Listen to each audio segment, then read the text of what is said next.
Episode 1। The jungle का शाप। रात के घने अंधेरे में मोबाइल टॉर्च की रोशनी में रिया ने अपने चारों ओर देखा। जंगल अजीब सी खामोशी में डूबा हुआ था। अचानक एक ठंडी हवा का झोंका आया और तभी किसी ने फुसफुसाकर कहा, अब तुम बच नहीं सकती। रिया की चीखें रात के अंधकार में गूंज उठी। कहानी शुरू होती है। रिया, एक 25 वर्षीय युवा लड़की, अपने कॉलेज के दोस्तों के साथ एक जंगल ट्रिप पर जाती है। यह जंगल कोई साधारण जगह नहीं थी। स्थानीय लोगों के अनुसार ये जंगल कालवन के नाम से जाना जाता था और यहाँ रात में जाने की हिम्मत कोई नहीं करता था। कहते हैं जो भी इस जंगल में गया वो कभी वापस नहीं आया। लेकिन रिया और उसके दोस्तों के लिए ये सिर्फ एक अफवाह थी। शहर के शोरगुल और बोरिंग जिंदगी से दूर रोमांच की तलाश में उन्होंने इस जंगल को चुना। उनके ग्रुप में रिया के अलावा उसके दोस्त आरव, सिया, करण और राहुल थे। जब वे जंगल के अंदर पहुंचे तो शुरुआत में सब कुछ सामान्य लग रहा था। चारों तरफ हरियाली, पक्षियों की आवाज और ठंडी हवा ने उन्हें राहत दी। लेकिन जैसे जैसे वे जंगल के अंदर बढ़ते गए उन्हें अजीब अजीब सी आवाजें सुनाई देने लगी। पहला संकेत। करीब 1 घंटे की ट्रेकिंग के बाद सिया ने एक पुरानी जंग लगी हुई घंटी देखी जो एक पेड़ पर लटकी हुई थी। उस पर खून जैसे धब्बे थे। सिया ने उसे छूने की कोशिश की, लेकिन तभी करण ने उसे रोक दिया। सुनो, मुझे लगता है ये कुछ गलत है। इसे मत छूना, करण ने गंभीरता से कहा। सिया हंसते हुए बोली, डरपोक कहीं का, ये बस एक पुरानी घंटी है। लेकिन घंटी के पास जाते ही एक अजीब घटना घटी। जंगल अचानक ठंडा हो गया। हवा सन्नाटे में बदल गई और फिर घंटी खुद ब खुद बज उठी। अजीब घटनाएं शुरू होती हैं। घंटी बजने के साथ ही सबके मोबाइल फोन बंद हो गए। उनके कंपास ने काम करना बंद कर दिया। आरव ने कहा, यह कोई खराबी होगी, घबराने की जरूरत नहीं है। लेकिन रिया का दिल कह रहा था कि कुछ गलत है। जैसे ही वे आगे बढ़े उन्हें एक पुराना टूटा फूटा मंदिर मिला। उस मंदिर के गेट पर खून से लिखा हुआ था, यहां से वापस जाओ। जब वे मंदिर के पास पहुंचे तो उन्हें अंदर से किसी के रोने की आवाज आई। ये एक छोटी बच्ची की आवाज थी। राहुल ने कहा, शायद कोई फंस गया हो, हमें उसकी मदद करनी चाहिए। जब उन्होंने अंदर जाकर देखा तो वहां एक 8-9 साल की लड़की बैठी हुई थी। उसके कपड़े फटे हुए थे और वह कांप रही थी। रिया ने धीरे से पूछा, तुम कौन हो? यहां कैसे आई? लड़की ने सिर उठाया और उसकी आंखें खून जैसी लाल थी। उसने धीरे से कहा, आपको यहां नहीं आना चाहिए था, अब आप भी नहीं बचेंगे। सस्पेंस और डर। रिया का दिल जोर जोर से धड़कने लगा। उसने बाकी दोस्तों की तरफ देखा, लेकिन इससे पहले कि वे कुछ समझ पाते लड़की गायब हो गई। आरव ने कहा, यह क्या था? क्या हमने सच में किसी को देखा? तभी जंगल में एक खतरनाक चीख गूंजी। चीख इतनी भयानक थी कि सबके पैर वहीं जम गए। रहस्य गहराता है। जंगल के कोने कोने से सरसराट की आवाजें आने लगीं। राहुल ने टॉर्च जलाने की कोशिश की, लेकिन उसकी रोशनी भी झपकने लगी। तभी एक परछाई उनके सामने आई। उस परछाई ने गहरी, डरावनी आवाज में कहा, तुमने उसे छुआ, अब तुम सब मारे जाओगे। लेकिन अगर तुम जानना चाहते हो कि तुम क्यों नहीं बच सकते, तो कल रात यही आना, वरना मौत तुम्हें खुद ढूंढ लेगी। अंतिम दृश्या ने कांपते हुए पूछा, तुम कौन हो? परछाई ने जवाब दिया, मैं इस जंगल का रक्षक हूं और तुमने इसे अपवित्र कर दिया है। अब हर कदम तुम्हें मौत के करीब ले जाएगा। इसके साथ ही सबके पैरों के नीचे की जमीन खिसकने लगी। उन्हें लगा जैसे पूरा जंगल घूम रहा है। और फिर सब अंधेरा हो गया। अगले एपिसोड का संकेत। क्या रिया और उसके दोस्त इस जंगल से बच पाएंगे? वह रहस्यमयी बच्ची कौन थी? और जंगल के रक्षक का क्या मतलब है? अगले एपिसोड में इन सवालों के जवाब मिलेंगे। एपिसोड कालवन का अंधेरा। रिया की आंखें धीरे धीरे खुली। चारों ओर घना अंधकार था। पास से आती ठंडी हवा की सरसराहट और कहीं दूर गूंजती चीखें माहौल को और डरावना बना रही थीं। उसके हाथ पैर बंधे हुए थे। तभी पास में एक फुसफुसाती आवाज सुनाई दी, यह सिर्फ शुरुआत है, तुम्हारी कुर्बानी से सब खत्म होगा। रिया चीखने ही वाली थी कि उसने एक जाना पहचाना चेहरा देखा, लेकिन वो चेहरा अब इंसानी नहीं रहा। पहले एपिसोड का सिलसिला। घने जंगल की डरावनी घटनाओं और रहस्यमयी परछाई के बाद रिया और उसके दोस्तों की दुनिया पूरी तरह बदल चुकी थी। सब बेहोश हो गए थे। जब रिया को होश आया तो उसने खुद को एक अंधेरे कमरे में पाया।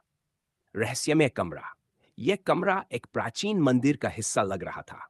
दीवारों पर अजीब सी चित्रकला बनी हुई थी। कहीं राक्षसों की तस्वीरें थीं, तो कहीं बलि की रस्में दिख रही थीं। इन चित्रों को देखकर रिया का दिल बैठने लगा। रिया ने चारों ओर देखा। आर्व, सिया, करण और राहुल भी वहीं पड़े थे। वे भी बेहोश थे। रिया ने उन्हें जगाने की कोशिश की, लेकिन उनकी सांसें धीमी चल रही थी, जैसे किसी जादू ने उन्हें जकड़ लिया हो। कमरे में आवाजें। रिया की कोशिश के दौरान एक धीमी फुसफुसाहट ने उसका ध्यान खींचा। तुमने उस घंटी को क्यों छुआ? रिया ने झटके से मुड़कर देखा, लेकिन वहां कोई नहीं था।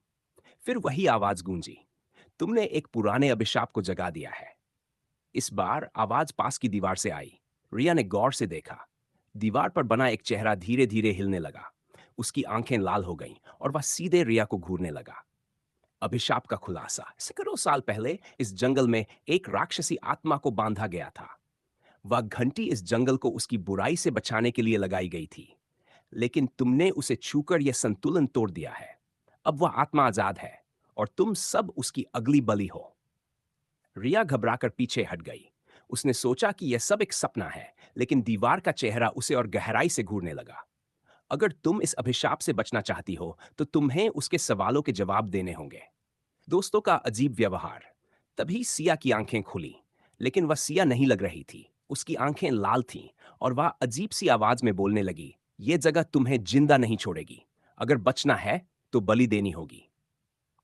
रिया ने घबराकर पीछे हटते हुए पूछा, "तुम ठीक हो सिया?" सिया जोर से हंसने लगी। उसकी हंसी कमरे की दीवारों में गूंज उठी। वह बाकी दोस्तों की तरफ इशारा करते हुए बोली, "यह सिर्फ शुरुआत है। जब रात पूरी होगी तो तुम सब मर चुके होगे।"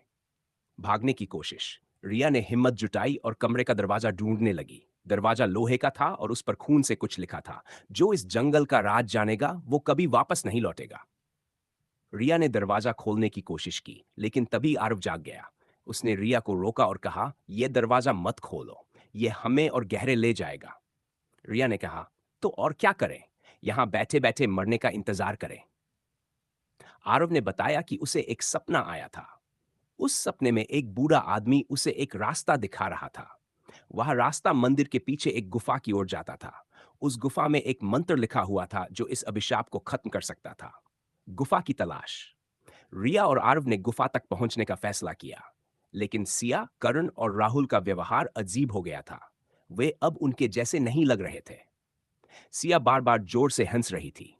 राहुल बड़बड़ा रहा था और करण चुपचाप दीवारों को खून से खुरच रहा था। रिया ने कहा, "हमें जल्दी करनी होगी। वे सब कुछ ठीक नहीं है।"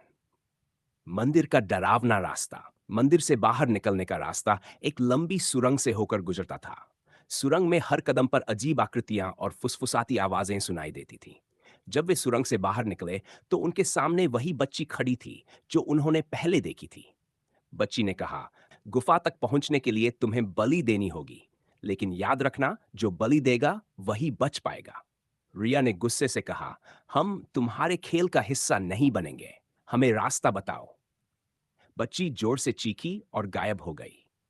गुफा तक पहुंचने में उन्हें पूरा दिन लग गया। गुफा के पास पहुंचते ही रिया ने दीवारों पर अजीब सी लिपि में कुछ लिखा देखा। आरव ने कहा, "यह वही मंत्र है, लेकिन इसे पढ़ने के लिए हमें सबको यहां लाना होगा।" रिया ने कहा, "लेकिन सिया, करण और राहुल अब हमारे जैसे नहीं रहे। उन्हें लाना खतरनाक हो सकता है।" तभी गुफा के अंदर से एक जोरदार आवाज आई, "अगर तुमने समय पर उन्हें नहीं लाया, तो अभिशाप हमेशा के लिए तुम्हारा पीछा करेगा।" अंतिम दृश्य। रिया ने गहरी सांस ली और आर्व से कहा, "हमें उन्हें लाना होगा, चाहे उनकी हालत कैसी भी हो।" गुफा के बाहर आते ही उन्होंने देखा कि सिया, करण और राहुल उनके सामने खड़े थे, लेकिन उनकी आंखों में एक खतरनाक चमक थी। वे धीरे धीरे उनकी ओर बढ़ने लगे। क्या रिया और आर्व अपने दोस्तों को बचा पाएंगे? गुफा का मंत्र क्या सच में अभिशाप को खत्म करेगा, या ये एक और जाल है? एपिसोड 3। गुफा का रहस्य और साया। गुफा के बाहर खड़े सिया, करण और राहुल अब वो नहीं थे जो रिया और आर्व ने हमेशा से जाने थे। उनकी आंखें आग जैसी लाल थी, शरीर पर काले निशान थे और उनकी आवाज में एक खतरनाक गूंज थी। राहुल ने धीरे धीरे मुस्कुराते हुए कहा, "तुम सोचते हो कि ये गुफा तुम्हें बचा लेगी? तुम्हारी मौत यहीं लिखी जा चुकी है।" तभी सिया ने अजीब सी हंसी के साथ कहा, अब कोई मंत्र तुम्हें नहीं बचा सकता। पहले एपिसोड की कड़ी, घने जंगल, अजीब आवाजें और मंदिर की रहस्यमय घंटी ने रिया और उसके दोस्तों की जिंदगी को उलट पुलट कर रख दिया था। गुफा के अंदर एक प्राचीन मंत्र था जो इस अभिशाप को खत्म कर सकता था, लेकिन सिया, करण और राहुल का बर्ताव अब डरावना हो चुका था। शुरुआत, रिया और आरव को गुफा के अंदर प्रवेश करने का कोई रास्ता खोजना था, लेकिन अब उनके अपने दोस्त ही उनके खिलाफ खड़े थे। रिया ने धीरे धीरे आरव से कहा, अगर हम उन्हें लेकर नहीं गए तो सब कुछ खत्म हो जाएगा, लेकिन अगर हम ऐसा करते हैं तो ये हमारे लिए और खतरनाक हो सकता है। आरव ने गंभीरता से जवाब दिया, हमें उन्हें बेहोश करके गुफा के अंदर लाना होगा। ये आसान नहीं होगा, लेकिन यही एक रास्ता है। पहली मुठभेड़, रिया और आरव ने एक रणनीति बनाई। वे गुफा के पीछे की तरफ से जाकर सिया, करण और राहुल को घेरने की कोशिश करने लगे, लेकिन जैसे ही वे करीब पहुंचे, करण ने हवा में कुछ फेंका। यह एक काली धूल थी जिसने चारों ओर अंधेरा कर दिया। रिया ने चीखकर पूछा, यह क्या हो रहा है? अंधेरे से राहुल की आवाज आई, तुम हमारे जैसे नहीं हो सकते, लेकिन हम तुम्हें हमारे जैसा बना सकते हैं। गुफा का द्वार खुलता है। किसी तरह आर्व ने गुफा के अंदर का रास्ता ढूंढ लिया। उन्होंने जल्दी से रिया को खींच लिया और दरवाजा बंद कर दिया। लेकिन गुफा के अंदर का नजारा और भी डरावना था। गुफा की दीवारें खून जैसी लाल थीं, फर्श पर काले निशान बने हुए थे और हर कोने से फुसफुसाने की आवाजें आ रही थीं। दीवारों पर लिखा था, जो भी इस गुफा में प्रवेश करेगा उसे अपने सबसे बड़े डर का सामना करना होगा।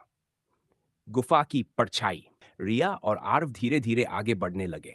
अचानक दीवार से एक काली परछाई निकली। परछाई ने सीधे रिया की ओर इशारा किया और कहा, तुम्हारा समय खत्म हो रहा है। अगर तुम मंत्र को पढ़ने की कोशिश करोगी तो तुम्हारे अपने ही तुम्हारे खिलाफ हो जाएंगे। आर्व ने चिल्लाकर पूछा, तुम कौन हो? परछाई ने जवाब दिया, मैं इस जंगल का अभिशाप हूं। मैं वह आत्मा हूं जिसे घंटी ने सैकड़ों सालों तक कैद रखा था, लेकिन अब मैं आजाद हूं। मंत्र का पता चलता है। गुफा के सबसे अंदर एक पत्थर की वेदी थी। उस पर अजीब से अक्षरों में मंत्र लिखा था। आरव ने कहा, यह वही मंत्र है। अगर हमने इसे पढ़ लिया तो शायद सब कुछ खत्म हो जाएगा। लेकिन जैसे ही आरव ने मंत्र पढ़ना शुरू किया, गुफा कांपने लगी। दीवारों से खून टपकने लगा और काली परछायां चारों ओर घूमने लगीं। दूसरों का प्रवेश, गुफा का दरवाजा अचानक से खुला और सिया, करण और राहुल अंदर आ गए। लेकिन अब वे पूरी तरह से आत्मा के नियंत्रण में थे। सिया ने जोर से कहा, मंत्र पढ़ना बंद करो। अगर तुमने इसे पूरा किया तो तुम सब मारे जाओगे। राहुल ने अपने हाथों में एक अजीब सी खंजर निकाली और कहा, अगर बलि देनी ही है तो पहले तुम्हारी होगी। संघर्ष, रिया और आर्व ने खुद को बचाने के लिए हर संभव कोशिश की। आर्व ने राहुल से खंजर छीनने की कोशिश की, लेकिन राहुल अब इंसान नहीं था। उसकी ताकत कई गुना बढ़ चुकी थी।